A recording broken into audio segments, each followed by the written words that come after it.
तो एक गाना भी आप लोग सुने होंगे कि मेटल को बेस पसंद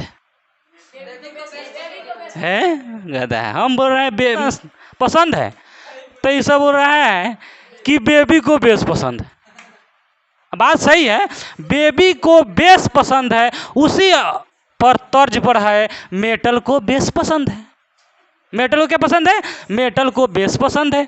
तो मेटल के साथ जब बेस की अभिक्रिया कराते हैं तो साल्ट और हाइड्रोजन गैस बनता है। आज के क्लास केमिस्ट्री का 10th क्लास का केमिस्ट्री का चैप्टर नंबर 2 है, जिसमें देखना है हम लोगों को, मतलब जिसमें पढ़ रहे थे अम्ल, क्षार और लवण, अम्ल, क्षार और लवण, जिसमें इसका 3 गो वीडियो बन चुका है, जिसका लिंक इस डिस्क्रिप्शन बॉक्स में दिया हुआ है। अभी तक वह वीडियो नहीं देखे हैं तो उस वीडियो को जाके देख लीजिएगा, उसके बाद इस वीडियो को देखिएगा। लेकिन एक और बात आपसे बताना चाहता हूं कि आप लोग जब समझने लगते हैं ना, जब क्लास को समझने लगते हैं तो सब्सक्राइब करना, लाइक करना भूल जाते हैं। इसलिए पहले ही लाइक कर दीजिए, सब्सक्राइब कर दीजिए, ठीक है? तो उसके बाद स्टार्ट करते हैं। चलिए, तो आप लोग पहले से सब्सक्राइब लाइक कर दीजिए। तो आप लोग लाइक कर दीजिए। हाँ, एक बात और सुन लीजिए, पढ़ाई में लाल बहुत खतरनाक होता है। तो आप वीडियो देख रहे हो तो उसमें एक लाल का सब्सक्राइब का बटन लिखा होगा, उसको दबा दीजिए कि काला हो जाए, कि आपके पढ़ाई के लिए अच्छा रहेगा, ठीक है? दबा दीजिए। आइए शुरू करते हैं। क्षार का रासायनिक गुण। उस समय पढ़े थे हम लोग अम्ल का रासायनिक गुण, अभी हम लोग पढ़ने वाले हैं क्षार का रासायनिक गुण। क्षार को अंग्रेजी में बेस कहते हैं, क्षार को अंग्रेजी में बेस कहते हैं। हम लोग बिहार बोर्ड के विद्यार्थी हैं और ज़्यादातर इसमें हिंदी हम लोग सीखते हैं, लेकिन हिंदी के साथ साथ हम लोग को अंग्रेजी भी थोड़ा थोड़ा सीखते रहना चाहिए। यानी क्षार का अंग्रेजी क्या होता है? बेस होता है। क्षार का अंग्रेजी बेस होता है। अब यहाँ पे लिखा हुआ है, ध्यान से देखिएगा, क्षार का रासायनिक गुण। क्षार का रासायनिक गुण, इसका अंग्रेजी क्या होता है? ये तो क्षार का रासायनिक गुण हुआ, लेकिन अंग्रेजी में इसको कहेंगे तो इसको अंग्रेजी में कहेंगे chemical properties of base. Chemical properties of base, इसको अंग्रेजी में बोलेंगे केमिकल प्रॉपर्टीज ऑफ बेस, यानी क्षार का रासायनिक गुण। केमिकल माने रासायनिक, प्रॉपर्टीज माने गुण, ऑफ माने का, बेस माने क्षार, यानी क्षार का रासायनिक गुण। इतना बात समझ गए? यानी क्षार के रासायनिक गुण के बारे में पढ़ना है, जिसका पहला गुण आपका 1 नंबर दिया हुआ है। पहला जो गुण है वह धातु के साथ क्षार की अभिक्रिया कराना है। माने धातु के साथ क्षार की अभिक्रिया कराना है। इसको अंग्रेजी में हम क्या कह सकते हैं कि reaction with metal. Reaction with metal, metal माने होता है धातु। Reaction with metal of base, of base इधर लगाना होगा तब ना हो जाएगा। Reaction with metal of base, यानी बेस के साथ किसकी अभिक्रिया कराना है? धातु की। धातु की अभिक्रिया किसे कराना है? बेस से, यानी क्षार से। उसमें हम लोग इसके पिछले क्लास में देखे थे, धातु के साथ अम्ल की अभिक्रिया कराए थे। तो जिस तरह धातु के साथ अम्ल की अभिक्रिया कराए थे ना, उसी के जैसा यह है धातु के साथ बेस की अभिक्रिया। ठीक है, तो इसका मतलब थोड़ा परिभाषा देख लेते हैं।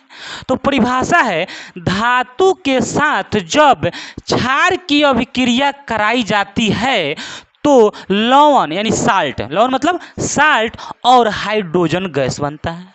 उसमें भी देखे थे धातु के साथ जब अम्ल की अभिक्रिया कराए थे तो लवण और हाइड्रोजन गैस बना था। उसमें भी सेम टू सेम इसमें भी यही बन रहा है।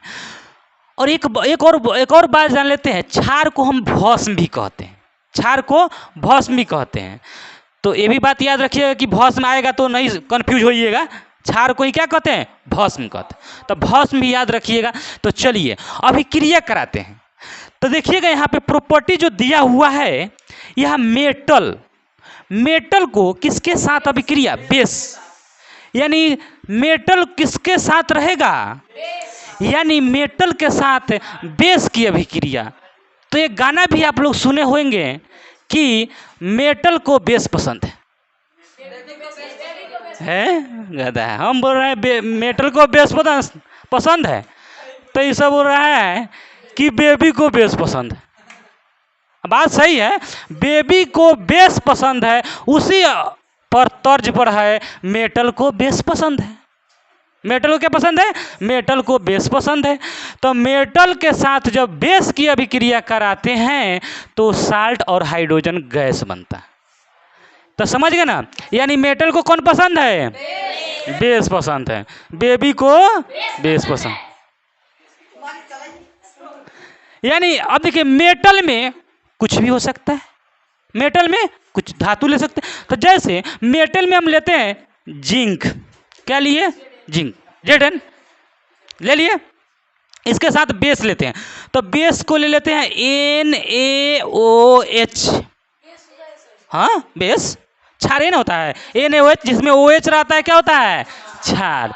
यानी धातु के साथ क्षार ले लिए, यानी धातु के साथ क्या लिए? बेस लिए। तो धातु के साथ जब बेस की अभिक्रिया कराएंगे तो क्या बनेगा? तो इसको देखिए क्या बनेगा। देखिए जिंक है, आई सोडियम है, तो ये सोडियम और जिंक एक में, देखिए यहाँ साल्ट बनाना है, क्या बनाना है? साल्ट। लेकिन ये दोनों है ना, ये जिंक और सोडियम, माने क्या है यहाँ पे? सोडियम है और जिंक है। लेकिन सोडियम को कौन पसंद है? नहीं, सोडियम को Cl पसंद है। सोडियम को किसे क्या पसंद है? Cl। लेकिन तो भाई यहाँ जिंक आ गया। अब इसको सुनो, सोडियम को तो भाई NaCl पसंद है। सोडियम को कौन पसंद है? बताए थे ना, सोडियम का गर्लफ्रेंड है Cl, तब दोनों जुटता है। तो सोडियम को जब Cl पसंद है, लेकिन घर के लोग कह रहे नहीं, Cl से तुम्हारा शादी नहीं हो सकता है। हाँ, जिससे वो प्यार करता है उससे शादी नहीं हो सकता है। किससे शादी कराना है इसको? इस सोडियम के साथ जिंक के शादी कराना है, माने सोडियम को साथ जिंक के साथ मिला देना है। तो क्या करेगा? कोई ना कोई उसमें आदमी होगा ना मिलाने के लिए, बस वही आदमियां है ऑक्सीजन। इसको बोलेंगे अगुआ। ध्यान समझिए, देखिए तो इस सोडियम को जब जिंक के साथ मिलाएंगे तो कौन मिलाएगा? हई जो अगुआ है ऑक्सीजन, वही मिलाएगा। ठीक है, तो देखिए कैसे मिलाते हैं। यहाँ यहाँ क्या है? सोडियम के साथ जिंक को मिलाएंगे, तो यह जिंक को कौन मिला रहा है? ऑक्सीजन। जिंक को कौन मिला है? ऑक्सीजन। देखिए तो Na और Z निकल गया, वो निकल गया, अब बच गया का? H2 गैस हमेशा बाहर निकलता है। अब देखिए, अब कहिएगा सर यहाँ H2 दो गो है, यहाँ H एगो है, तो सर कंफ्यूजन हो गया, कैसे होगा? है ना। तो इसको ध्यान से समझिए। अब इसका आयन से हम लोग कंपेरिजन करेंगे। आयन देखेंगे कि कौना पर प्लस चार्ज माइनस चार्ज। देखो यहाँ पे Na पर प्लस चार्ज होता है और Cl पर माइनस चार्ज होता है, तो वही दोनों जुटता है तो Na प्लस Cl होता है, NaCl बनता है। यानी हमारे कहने का मतलब है इस दोनों का चार्ज जब बराबर हो जाएगा, मतलब इसका चार्ज और इसका चार्ज बराबर इसके साथ जब होगा तो वही दोनों आके जुटेगा। अब देखिए, अब कैसे चार्ज बराबर करेंगे, ध्यान से समझिएगा। Na पर प्लस चार्ज होता है, हम लोग जानते हैं Na पर प्लस चार्ज, और Zn पर जो होता है +2 चार्ज होता है, माइनस चार्ज नहीं होता है, +2 चार्ज होता है। ठीक है, अच्छा, +2 चार्ज। इस पर जो होता है ऑक्सीजन पर -2 चार्ज होता है। अब बराबर कहाँ से हुआ देख लो, यानी प्लस माइनस जब दोनों संख्या बराबर हो जाता है तो अब ही जाके जुटता है। देख लो 2 और 1 3, यानी 3 गो प्लस है और 2 गो माइनस है, होगा बराबर? बराबर नहीं है। इसका मतलब क्या करेंगे, यानी Na को हम 2 गो कर देंगे और ऑक्सीजन को 4 गो बना देंगे, तो 2 गो ई और 2 गो ई ऑक्सीजन 4 गो तो नहीं हो जाएगा। यानी Na को हम 2 कर देते हैं, Na 2, और ऑक्सीजनों में क्या लगा देते हैं 2, अब देखो तो दू गो नहीं सोडियम है तो दू गो प्लस हो गया। अच्छा Zn दू गो तो दू आ दू 4। अच्छा है दू गो ऑक्सीजन तो एक ऑक्सीजन पर माइनस दू गो 4 तो दू गो ऑक्सीजन पर -4 गो 4 तो 4 गो हो गया कि नहीं, यानी Na2 आ ZnO2 हमारा आंसर हो जाएगा। यानी है प्लस चार्ज था ना एगो हाई दू गो तो 3 गो हुआ ना, तो 3 गो हुआ तो हम इसको बराबर करना, जैसे इसको 4 2 कर देंगे तो 2 दूना 4 तो -4 को -4 से 4 हो जाएगा। अच्छा इसको दू गो ही मैंने एगो था तो एगो प्लस था तो दू गो तो दू गो प्लस हो गया, तो दू गो ही आ दू गो 4 गो हो गया, आई 2 दूना 4 गो नहीं हो गया -4 गो। ठीक है तो इसको हम आगे लिख लेते हैं, आगे इसको हम लिख लेते हैं कि इसको अभी तो समझाए हैं, यहाँ पे लिख लेते हैं थोड़ा सा नीचे। हाँ ठीक है अब देखिए थोड़ा सा एक और काम कर लेते हैं इसमें। Na2 है ना Na2, तो यहाँ पे हम क्या कर लेते हैं इसको संतुलित कर लेते हैं। अब देखिए यहाँ नाइट सोडियम दू गो तो सोडियम दू गो करने के लिए यहाँ पे क्या कर देंगे 2 कर देंगे, यानी सोडियम दू गो हो गया, ऑक्सीजन भी 2 गो हो गया, हाइड्रोजन भी 2 गो हो गया, यानी हमारा समीकरण संतुलित हो गया। आज Zn एक है Zn एगो है तो Zn एगो है, समीकरण क्या हो गया संतुलित हो गया। तो अब हम इसको एक नीचे समीकरण जो इसका फाइनल समीकरण है उसको लिख सकते हैं Zn + 2 NaOH की अभिक्रिया कराएंगे तो Na2 ZnO2 plus H2O gas हमारा निकलेगा, यानी इसको बोलते हैं सोडियम जिंकेट। H2 नहीं